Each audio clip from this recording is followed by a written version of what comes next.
Hello বন্ধুরা, welcome to my new another blog. তো আজ হলো সরস্বতী পুজোর প্রথম দিন। মানে সবাই জানো যে এই বছর সরস্বতী পুজো 2 দিন পড়েছে। তো আমি রেডি হয়ে চলে গেছিলাম স্টেশনে, আর কিছুক্ষণের মধ্যে আমাদের ট্রেনও চলে এসেছিলো। তো কোথায় যাচ্ছি সেটা তো তোমাদের সঙ্গে শেয়ার করবোই, তার জন্য পুরো ভিডিওটা তোমাদের দেখতে হবে। আর যেহেতু আজ আমি একা একা যাচ্ছি, তো আমি চুজ করলাম সরস্বতী পুজোর দিনেই যাওয়া যাক। আমি ওদের বাড়িটা ঠিক চিনি না, সেজন্য আমাকে ওরা ফোনে গাইড করছিলো, আর আমি সেই মতোই যাচ্ছিলাম ওদের বাড়িতে। আমি যাচ্ছিলাম আমার এক অফিস কলিগের বাড়িতে, মধ্যম গ্রামে। আর আমি প্রায় চলেই এসেছি। এই যে আমাকে নিতে এসেছে এগিয়ে আমার ক্রাইম পার্টনার। সমস্ত দুষ্টুমিতে আমরা দুজন একেবারে ওস্তাদ। তো এই ম্যাডামেরও একটা ইউটিউবের চ্যানেল আছে, তোমরা চাইলে ভিজিট করতে পারো, আমি কমেন্টে লিঙ্কটা দিয়ে দিচ্ছি।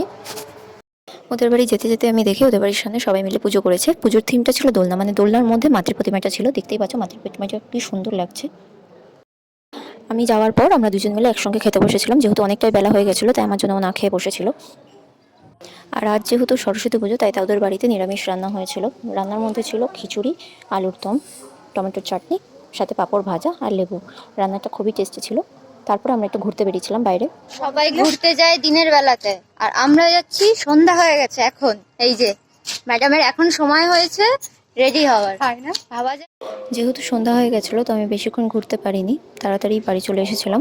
যদিও ওরা রাতে আমাকে থাকতে বলেছিল, কিন্তু আমি থাকতে পারিনি। তো আজকের ভিডিওটা এতটুকুই। ভিডিওটা ভালো লাগলে একটা লাইক করে দিও, চ্যানেলটাকে সাবস্ক্রাইব করে নিও। নেক্সট ব্লগ নিয়ে খুব তাড়াতাড়ি দেখা হবে। থ্যাংক